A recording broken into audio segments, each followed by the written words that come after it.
तो good morning everyone. हम लोग आज देखने जा रहे हैं हिस्टामिन। हम लोग फर्स्ट लेक्चर देखे थे ऑटोकॉइड्स का, जो ऑटोकॉइड का सेकंड लेक्चर है। फर्स्ट हम लोग इंट्रो देखे थे कि क्यों पढ़ना जरूरी है और ऑटोकॉइड्स होता क्या है। हम लोग इन्फ्लामेशन का एक एग्जांपल लेके चीज़ों को थोड़ा समझे भी थे कि क्यों नेसेसरी है। अब जैसे जैसे हम लोग टॉपिक में डिटेल में उतरते चले जाएंगे तो हम लोग देखेंगे कि ये क्यों क्यों और नेसेसरी है ये टॉपिक पढ़ना।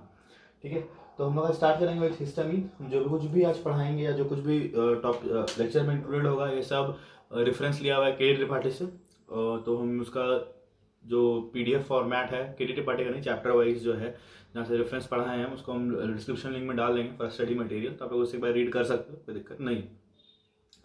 तो स्टार्ट करते हैं हिस्टामिन। ठीक है, तो हिस्टामिन स्टार्ट करने से पहले आज का जो लेक्चर किस वे में रहेगा, तो सबसे पहले हम लोग करेंगे इंट्रो हिस्टामिन के बारे में, थोड़ा बहुत इंट्रो, फिर देखेंगे इसका सिंथेसिस, फिर देखेंगे इसका function and storage, function storage और लोकेशन।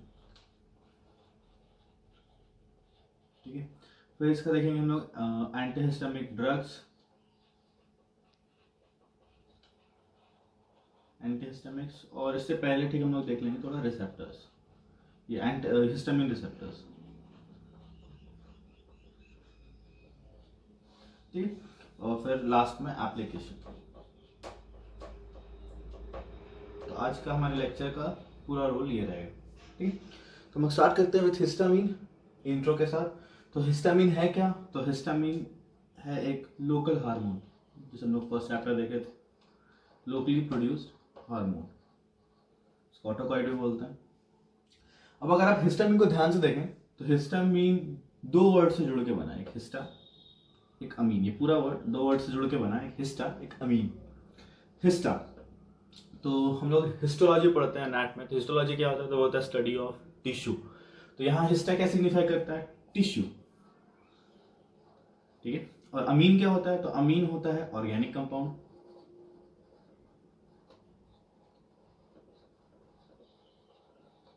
ठीक है, तो ये पूरा वर्ड क्या सजेस्ट किया? तो ये पूरा वर्ड सजेस्ट कर रहा है हमको amine of tissue is known as histamine.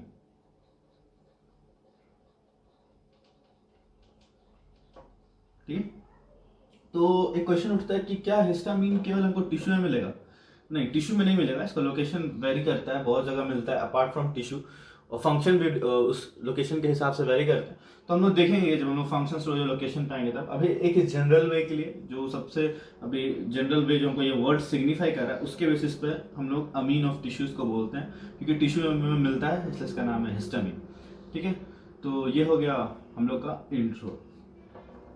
ठीक है, हम लोग करेंगे थोड़ा सिंथेसिस, फिर उसके बाद आता है function and storage. Synthesis start करते हैं।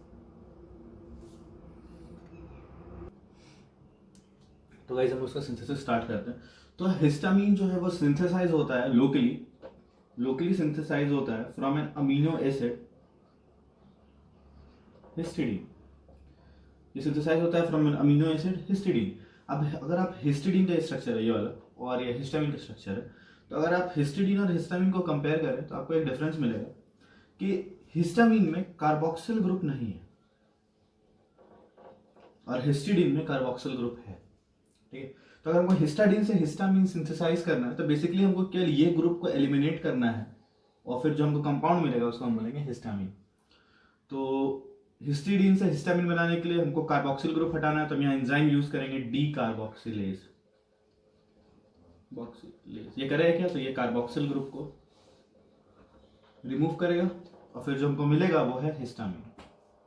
ठीक, तो मेरा स्ट्रक्चर बनाने का कारण क्या है? ताकि हमको स्टोरेज पे थोड़ा क्लैरिटी है, क्योंकि अभी हम स्टोरेज जब करेंगे तो अभी स्ट्रक्चर के बेसिस पे चीज़ें और अच्छे से समझ में आएंगी। ठीक है, तो अगर आप हिस्टामिन को देखें, तो ये सिंथेसिस का बात की कैसे सिंथेसाइज होता है, तो अगर आप हिस्टामिन को देखें तो हिस्टामिन पे यहाँ है एक लोन पेयर। ठीक है, ये जो नाइट्रोजन जो यहाँ पे बच रहा है इसी को हम अमीन ग्रुप बोलते हैं। ये जो हिस्टामिन का जो ये वाला पार्ट है, यहाँ पे एक लोन पेयर है। ठीक है, तो लोन पेयर का क्या सिग्निफिकेंस है कि ये lone pair can act as Lewis base, sorry हाँ लुईस बेस। हम लोग 11 के लेक्चर में पढ़े होंगे लुईस बेस थ्योरी कि जो भी कंपाउंड लोन पेयर डोनेट कर पाए आगे वाले को, उसको हम लोग बोलते हैं लुईस बेस। ठीक है, अब क्या है कि ये बेस है, हिस्टामिन बना एसिड से, एक एसिड है कार्बोक्सिलिक एसिड होने के कारण बना एसिड से, पर ये सिंथेसाइज हुआ तो इसके पास एक लोन पेयर हमको दिख रहा है जो है कि एक लुईस बेस। ठीक है, अब ये लुईस बेस क्या है कि अगर कहीं पे हुआ एसिडिक मीडियम, हिस्टामिन में आ रहा है, हिस्टामिन नहीं है, कि अगर कहीं पे हुआ एसिडिक मीडियम, मान लीजिए H+, एसिडिक रिच मीडियम, तो ये करेगा क्या ये बेस, तो ये बेस इसके साथ लोन पेयर शेयर करेगा और बना लेगा कोऑर्डिनेट बॉन्ड। ये हाइड्रोजन के साथ लोन पेयर शेयर करेगा, क्या बना लेगा, कोऑर्डिनेट बॉन्ड। एसिडिक मीडियम में तो H+ का कॉन्सेंट्रेशन यहाँ हाई है, ठीक है, कोऑर्डिनेट बॉन्ड बना लेगा। अब H+ के साथ ये जुड़ गया और इसके ऊपर क्या आ गया, पॉजिटिव चार्ज। ठीक है, तो अब इस पूरा मॉलिक्यूल के ऊपर कौन सा चार्ज है, पॉजिटिव चार्ज। ठीक है, अब हिस्टामिन के पूरा मॉलिक्यूल के ऊपर कौन सा पॉजिटिव चार्ज, किस मीडियम में, तो एसिडिक मीडियम में। लुईस बेस हाइड्रोजन से उसको लोन पेयर दिया, कोऑर्डिनेट बॉन्ड बना लिया यहाँ पे, और उसके ऊपर खुद पे आ गया पॉजिटिव चार्ज। ठीक है, अब ठीक है, इतना बात ध्यान रखने वाला। एक चीज और, एक बात और यहाँ पे, एक बात और क्या कि इस ग्रुप के अटैच होने के कारण इसको हम नाम दिए अमीन।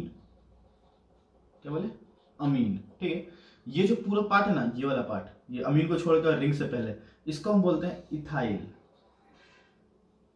ठीक है, और ये जो रिंग है इसमें नाइट्रोजन इंक्लूड है, ये जो ऑर्गेनिक रिंग है इसमें नाइट्रोजन इंक्लूडेड है, इसको हम बोलते हैं imidazole. Imidazole, sorry, imidazole.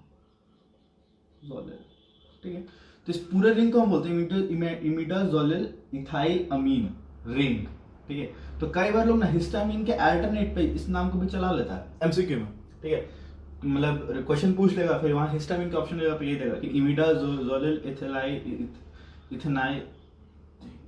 Ethyl अमीन, इसका ऑप्शन में ऐसा हिस्टामिन के सब्स्टिट्यूट में रहेगा। ठीक है, तो ये नाम भी कई बार चलता है, बुक में भी आपको एक नाम मिलेगा, क्रिएटिव पार्टी में दिया हुआ है, बीटा करके है। ठीक है, बीटा इमिडाजोलिल इथाइल अमीन। तो ये बात हो गया हम लोग का सिंथेसिस का। अब हम लोग देखेंगे फंक्शन एंड स्टोरेज। अब हम लोग देखेंगे स्टोरेज पार्ट। ठीक है, कि सिस्टम में सिंथेसाइज किससे हुआ था, तो वो हम लोग देखे थे हिस्ट्री से सिंथेसाइज हुआ था। अब स्टोरेज कैसा होता है वो देखने जा। तो स्टोरेज से पहले एक बात कि सपोज एक पॉजिटिव चार्ज है। ठीक है, एक कंपाउंड है जो पॉजिटिव चार्ज है। ठीक है, अगर हमको उसको कहीं पे स्टोर करना है, तो स्टोर करने का मतलब क्या होता है कि ये कंपाउंड वहीं पे रहे, इधर से उधर ना जाए, वहीं पे रहे। ठीक है, तो अगर किसी पॉजिटिव चार्ज को हमको यहीं पे स्टोर करना है, तो मेरे पास एक रास्ता है कि हम इधर से भी नेगेटिव चार्ज दे देते हैं, इधर से भी नेगेटिव चार्ज दे देते हैं, इधर से भी नेगेटिव चार्ज दे देते हैं, और इधर से भी नेगेटिव चार्ज अगर हम दे देते हैं, तो ये चीज यहीं पे स्टेबल रहेगा, इधर से उधर मूव नहीं करेगा। तो हम क्या बोल रहे हैं कि मास्ट सेल हिस्टामिन सिंथेसाइज होने के बाद या तो मास्ट सेल में स्टोर होगा या तो नहीं होगा। ठीक, मेरे पास दो ऑप्शन है, सिंथेसाइज होने के बाद हिस्टामिन या तो मास्ट सेल में स्टोर होगा या तो स्टोर नहीं होगा। अगर मास्ट सेल में स्टोर होगा तो कहां स्टोर होगा, मास्ट सेल में, तो मास्ट सेल में अगर इफ स्टोर होगा तो वो स्टोर होगा ग्रैन्युल्स में। मास्ट सेल के अंदर होता है ग्रैन्युल्स जिसमें ये स्टोर होता है। ठीक है, तो अब ये बताने का मेरा कारण क्या कि हिस्टामिन का हम लोग जब स्ट्रक्चर देखे थे तो हम लोग क्या पाए थे कि हिस्टामिन एसिडिक मीडियम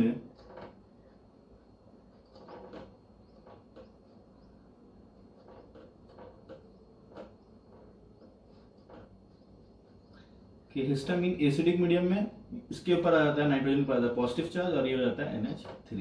ठीक है, जो पॉजिटिव चार्ज ये हिस्टामिन किसमें, एसिडिक मीडियम में, due to Brønsted base property. ठीक है, अब क्या है कि एक बात और कि एसिड कभी भी एसिडिक मीडियम में एसिड से रिएक्ट नहीं करता है। मतलब दो एसिड कब रिएक्ट नहीं करेगा, या तो जब वो दोनों कॉन्जुगेट एसिड बेस पेयर हो, या फिर दोनों जब एसिडिक मीडियम में हो। ठीक है, तो वो दो एसिड एक एसिडिक मीडियम में रिएक्ट नहीं करता है। अब एक बात है कि ये बना कहाँ आपका हिस्टामिन बना सेल में, साइटोप्लाज्म बनने के बाद साइटोप्लाज्म का पीएच एसिडिक, तो वह तुरंत इसमें कन्वर्ट हो गया। ठीक है, पॉजिटिव चार्ज में आ गया। अब इसके बाद क्या, पॉजिटिव चार्ज में आने के बाद आने के बाद अब इसको स्टोर करना है, तो इसको स्टोर करने के लिए हमको क्या करना पड़ेगा, इसको इधर से भी नेगेटिव चार्ज घेरेगा, इधर से भी नेगेटिव चार्ज घेरेगा, इधर से भी नेगेटिव चार्ज घेरेगा और इधर से भी नेगेटिव चार्ज घेरेगा, और ये तब जाकर के स्टोर होगा। तो ये कहाँ स्टोर होता है, मास सेल में। मास सेल का पीएच नेगेटिव, इसका मतलब मास सेल में कोई रिएक्शन अटेंड नहीं करेगा, क्योंकि मास सेल का खुद का पीएच कैसा है, acidic, negative in sense acidic, ठीक है। तो ये मास सेल में रिएक्ट नहीं करेगा। तब मास सेल में इसको रखा किसके साथ जाता है, तो ये जो नेगेटिव चार्ज पार्टिकल्स को घेर रहे हैं ना, ये है heparin plus proteins, negative proteins, protein जिसपे स्पेसिफिकली कौन सा चार्ज है, नेगेटिव चार्ज, ठीक है। तो कंक्लूजन क्या निकला, कंक्लूजन ये निकला कि हिस्टामिन कहाँ सिंथेसाइज होने के बाद स्टोर होता है, या तो मास सेल में स्टोर होगा या तो स्टोर नहीं होगा, ठीक है। या तो मास सेल में स्टोर होगा या तो स्टोर नहीं होगा। बहुत सारी जगह बॉडी में ऐसा है जहां पे मास सेल में हिस्टामिन स्टोर नहीं होता, पर अगर मास सेल में स्टोर हुआ तो कहाँ है मास सेल, टिश्यू में। तो मास सेल में अगर स्टोर हुआ तो हिस्टामिन ऐसा दिखता है, क्यों, एसिडिक मीडियम होता है मास सेल का भी, साइटोप्लाज्म का भी, तो जिसकी वजह से ये हिस्टामिन ऐसे दिखने लगता है।